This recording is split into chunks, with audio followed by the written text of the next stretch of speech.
Sori, selamat sore. Sore Gimana Mas. kabarnya Mas? Alhamdulillah. Alhamdulillah Mas Uta, baik. gimana kabarnya Mas Uta? Alhamdulillah baik juga Mas. Saya udah lama Bentar. ya nggak ketemu ya. Saya Iya, juga ke Jakarta. lama banget. Iya, iya. Lumayan. Mas Sori di Jakarta kayaknya sibuk banget, jadi lama di Jakarta ini. Iya, lumayan lah, alhamdulillah. Iya, sambil ngobrol-ngobrol santai sore Mas. Siap. Kan kemarin itu saya ketemu beberapa teman-teman guru di sekolah, kan saya dulu juga pernah ngajar di sekolah. Nah itu ada beberapa komplain dari teman-teman guru tentang pendidikan sekarang. Kalau dulu itu kan banyak guru-guru yang memberikan kesadaran spiritual kepada siswanya, mulai dari kecil, pendasaran, SMP, sampai SMA, di mana mereka supaya lebih beradab. Lah sekarang kenapa kok malah lebih, kalau menurut teman saya yang ada di sekolah itu, kok lebih mundur. Jadi kalau menurut Mas Sori itu gimana? Kemundurannya itu katanya teman saya itu dari AI, terus dari sistem pendidikan yang sekarang lebih mementingkan apa namanya kualitas sekolah daripada kualitas siswanya, seperti itu. Jadi kalau dari pandangan Mas Sori sendiri itu gimana, Mas? Jadi emang menarik ya Mas Uta ya. Kalau kita ngelihat dinamika perkembangan teknologi, perkembangan zaman ini sangat berpengaruh terhadap pola hidup manusia. Ya, termasuk bagaimana di segi pendidikan sendiri pun menurut saya ada korelasi juga dengan perkembangannya teknologi ya. Jadi bagaimana ketika kita tidak bisa memanfaatkan teknologi dengan baik, artinya tidak memanfaatkan teknologi dengan baik itu, kita terlena dengan teknologi. Artinya bahwa segimanapun kehidupan berlangsung saat ini memang mau nggak mau manusia terus dipaksa terus bertumbuh kembang. Baik cara berpikir, cara melihat, dan beberapa aspek-aspek penemuan-penemuan baru itu sangat berpengaruh terhadap pola pikir. Nah, terutama terhadap karakternya. Iya, Jadi karakter. sebetulnya lebih ke karakter ya. Iya, Jadi kita kehilangan karakter. Artinya bahwa pendidikan sekarang mungkin gitu, menurut saya ada beberapa hal yang hilang, yaitu adalah karakter. Nah, ini menarik kalau kita misalnya mau kupas bareng-bareng. iya, Jadi karena memang sekarang itu indikator dan value yang dilihat itu hanya akademik, dan bagaimana setiap instansi pendidikan itu saling bersaing untuk menjadikan instansinya terbaik dalam pendidikan, tanpa beliau mempertimbangkan nilai gitu, iya. yang dimana nanti akan menghasilkan manusia-manusia memiliki karakter. Nah, ini menarik sekali Mas. Jadi kalau kita ngelihat sekarang gitu, mau nggak mau segala penemuan-penemuan terbaru dalam dunia sekarang, baik itu dengan adanya AI, terus big data dan sebagainya, itu bukan hal yang kita harus tolak ya. Tapi bagaimana kita juga harus ikut berjalan bersamaan. Namun jangan sampai kita kehilangan karakter. Artinya adalah nilai kemanusiaannya yang jangan hilang. Iya. Nah, dalam segi pendidikan sekarang kalau kita lihat gitu ya Mas, anak-anak sekarang itu lebih cerdas gitu. Lebih banyak inputan-inputan informasi yang dia tangkap. Iya, super banget. Kayak kemarin itu Mas ya, nyela dikit. Kayak kemarin itu saya lihat, dulu saya di umur sekian ini belum ngerti apa-apa. Tapi anak sekarang di umur sekian sudah tahu A, sudah tahu B. Arah misalkan dulu jarak 10 kilo itu kita harus minta antar orang tua baru tahu. Tapi anak sekarang dengan teknologi, jangankan 10 kilo, ratusan kilo mereka tahu update informasi. Bahkan kita yang orang tua kadang malah telat dapat updatean seperti itu.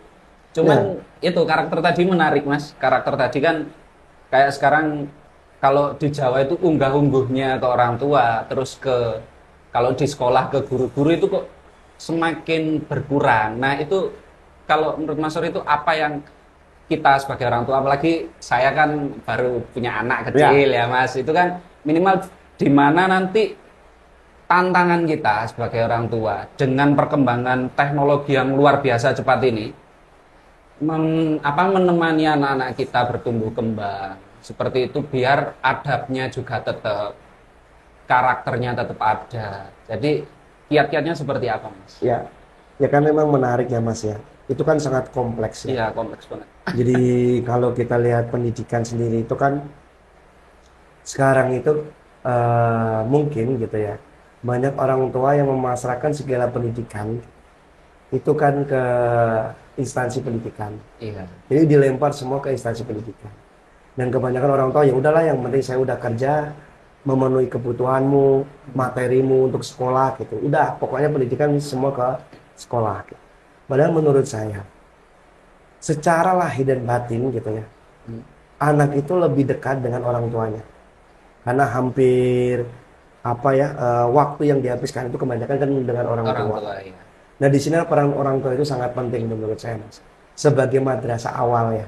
Kan gitu tuh kalau Iya, dulu. madrasah awal. Jadi segimanapun anak itu akan mencontoh ya segala perilaku apa yang dilakukan oleh orang tuanya, bagaimana orang tuanya bersikap, bagaimana orang tuanya itu mengambil keputusan, ekspresi yang diberikan orang tuanya gitu, terhadap segala situasi yang hadir dalam dinamika keluarga. Nah, ini menurut saya sangat penting. Gitu. Bagaimana peran orang tua sekarang itu harus ada andil besar gitu. Kembali ke awal. Iya. Bahwa menurut saya karakter seorang anak itu dibagi menjadi 3 komponen, Mas. 3 komponen. Yang pertama itu adalah lingkungan keluarga. Yang berikutnya adalah lingkungan dia bermain atau sosial. Iya. Yang berikutnya adalah lingkungan dia sekolah. Jadi karakter anak itu akan muncul ketika dia berada pada 3 irisan tersebut. Nah, inilah sebetulnya adalah hal yang unik gitu, yang perlu kita pahami bersama bahwa ada peran penting juga di orang tua. Bagaimana cara mendidik gitu ya. Artinya kita tidak bisa dengan kemajuan teknologi sekarang, apa yang tadi Mas Suta ceritakan dong. Informasi sekarang itu sangat cepat. Iya, cepat. Bahkan anak-anak itu untuk menggali informasi itu cepat sekali gitu. Iya, cepat sekali. Nah, dengan pola pendidikan instansi sendiri sekarang, itu menurut saya kita udah ketinggalan zaman. Bahkan banyak anak-anak sekarang itu yang bosan sekolah. Karena apa menurutnya? Dia udah tahu tuh. Iya, benar. Ngapain saya bosan sekolah? Nah, ini kan harus ada satu hal baru gitu menurut saya. Harus ada satu inovasi baru gitu. Bagaimana instansi pendidikan pun juga harusnya mengcapture ini. Gitu. Bagaimana dengan kemajuan teknologi, karakter anak ini tetap terjaga. Karena memang mau nggak mau ya Mas, kalau kita bicara definisi pendidikan sendiri itu kan juga menurut saya kita harus kembalikan di awal. Bahwa pendidikan itu sebetulnya adalah membantu, mendampingi, mengiringi, menemani anak-anak atau anak didik untuk bertumbuh kembang sesuai dengan potensinya. Nah, ini yang perlu kita garis bawahi. Potensi ya. Potensi. Gitu, tanda kutipnya potensi. Jadi jangan kita buat bahwa anak didik sekarang itu harus standar. Karena kan kita sekarang itu punya standar. Iya, ya? ada standar. Oh, pintar, oh bodoh gitu. Iya. Jadi kalau menurut saya pintar dan bodoh gitu, itu karena hanya tidak sesuai dengan potensinya. Jadi misalnya gini, seseorang itu akan dianggap pintar ketika potensinya tepat. Dan indikatornya tepat sebagai penilaian. Tapi ketika potensinya tidak sesuai, maka anak ini akan dianggap bodoh. Nah, ini yang harus jeli kita. Iya. Jadi bagaimana kita harus punya pandangan bahwa anak itu dilahirkan dengan keunikan, dengan potensi yang luar biasa. Dan berbeda semua. Dan ya? berbeda semua, nggak bisa disamakan. Iya. Nah, ini yang menarik, misalnya saya cerita sedikit sama Mas Suta. Orang kembar aja itu Mas, itu belum tentu potensinya sama. Karena apa? Banyak faktor yang mempengaruhi. Misalnya saya sama Mas Suta dibandingkan pun juga nggak akan mungkin bisa. Iya.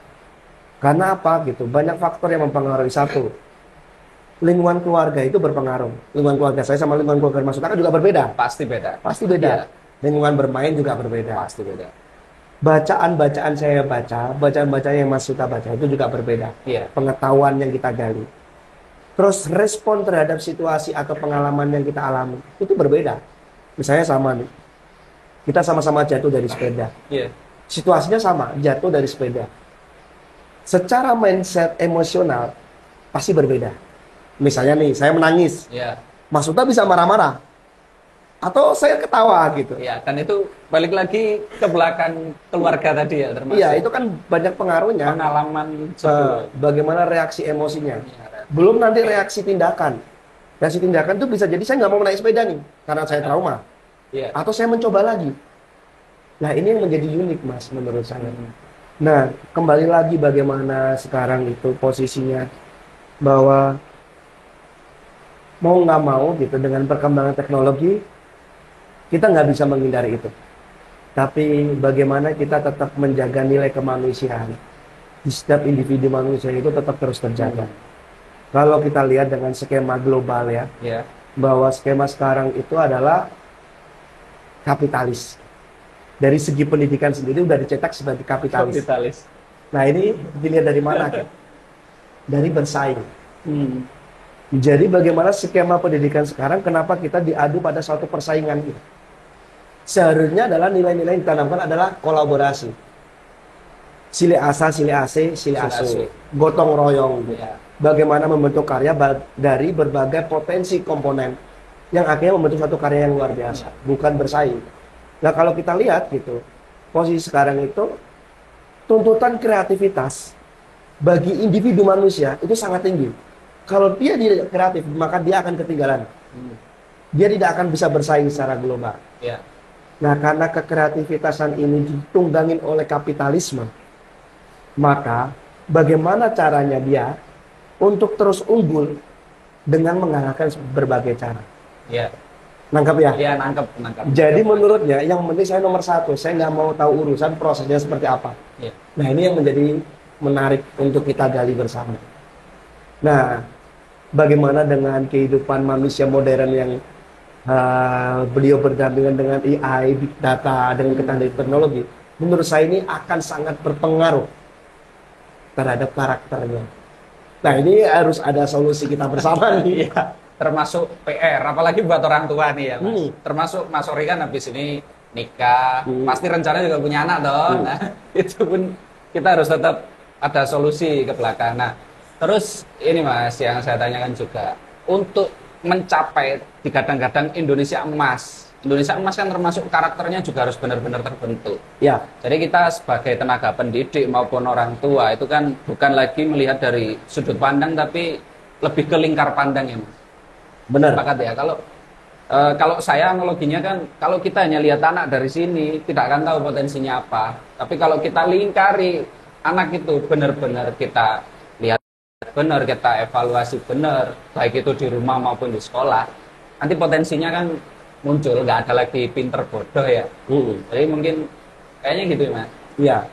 Jadi kan memang bodoh pinter itu sebetulnya bukan konsep dari bangsa kita ya. Iya. Kalau kita bicara kembali Iya. bagaimana kita mengembalikan lagi Indonesia Nilai. emas Iya, atau nilai-nilai. kita bicara Nusantara gitu ya. Siap. Nilai-nilai Nusantara. Iya. Karena mau nggak mau Mas, menurut saya dalam skema pandangan Nusantara itu bukan bodoh dan pintar, tapi bermanfaat atau tidak. Ini yang menarik. Kebermanfaatan ya. Nilainya itu adalah orang itu bermanfaat atau tidak. Kalau toh dia pintar gitu, tapi tidak membuahkan suatu karya yang bermanfaat untuk hal yang lebih besar, menurut saya dia tidak diakui juga di bangsa kita. Iya. Karena bangsa kita itu diakuinya bukan di pintar atau bodoh, bermanfaat atau tidak, value nilai hidup. Iya. Bukan hanya nilai akademisi, tapi mampu nggak dia bersosial, mampu nggak dia menciptakan suatu adab hingga itu disepakati sebagai sosial, Iya. sebagai satu rujukan sosial yang akhirnya merujuk pada peradaban. Jadi suatu perilaku sosial yang dimana itu menuntun dan menuntut manusia selaras dan berharmoni, baik itu dengan sesama manusia, baik itu dengan alam, Iya. baik itu dengan makhluk lainnya. Nah, ini konsep Nusantara. Iya, konsepnya seperti itu. Jadi kalau kita bicara bagaimana kita menuju Indonesia emas, menurut saya jangan menjadi orang lain, jangan menjadi yang bukan Indonesia. Nangkep ya? Iya, nangkep. Karena kita sekarang berpacu bahwa kita harus seperti Barat, kita harus seperti Amerika, kita Iya. harus seperti negara A, B, C, dan E gitu dan sebagainya. Yang sebetulnya kita dipaksa untuk bukan diri kita. Bagaimana manusia bisa optimal dalam hidupnya ketika dia tidak sesuai dengan dirinya? Dia Nangkep hanya ya? disuruh jadi fotokopi. Ya, Jadi fotokopi. kan jadi bukan menjadi original dan otentik dirinya. Karena menurut saya, Mas, manusia itu dalam game polarnya, dalam game kehidupannya, itu diajak untuk berlomba-lomba dalam merana menjadi sebaik-baiknya dari dirinya sendiri, bukan dari orang lain. Iya. Misalnya, saya beradu nih, saya sama Mas Suta, lebih baik mana saya sama Mas Suta? Nggak bisa dibandingkan. Nggak bisa. Karena kita akan mencoba untuk mengeluarkan potensi-potensi terbaik kita agar itu dirasakan oleh masyarakat. Harusnya seperti itu. Harusnya kan seperti itu. Iya. Misalnya gini, Mas Suta dengan karya seninya musik, bagaimana Mas Suta menghibur masyarakat dengan suaranya. Lalu saya memaksakan diri saya. Yang saya notabene saya tidak punya basic musik. Iya. Kan konyol. Ya masa saya mau jadi orang lain gitu. Aneh juga. Nah, inilah yang saya ingin coba untuk kita berikan frame, pandangan gitu. Yang mudah-mudahan ini bermanfaat bahwa ketika kita bicara bagaimana bangsa ini untuk menjadi dirinya sendiri atau menjadi Indonesia Emas, artinya adalah bangsa ini harus menjadi dirinya sendiri, Iya. bukan menjadi orang lain. Kita, kalau menurut saya itu nantinya itu akan muncul satu pandangan ya. Saya pernah nyebut itu adalah neonasionalisme. Neonasionalisme. Jadi neonasionalisme itu adalah mengambil, memetik nilai-nilai luhur dari bangsa kita terdahulu Iya. untuk kita naikkan lagi dan kita kemas lagi dengan bahasa sekarang. Yang sekarang ini. Dalam masa-masa yang sekarang ini. Menarik, Mas. Wih, makin serem obrolannya. Ngobrol santai jadinya makin serem kayak gini. Wah, yes. Ya karena kita udah jauh. Iya, saya jadi langsung, dar. Wah, yes.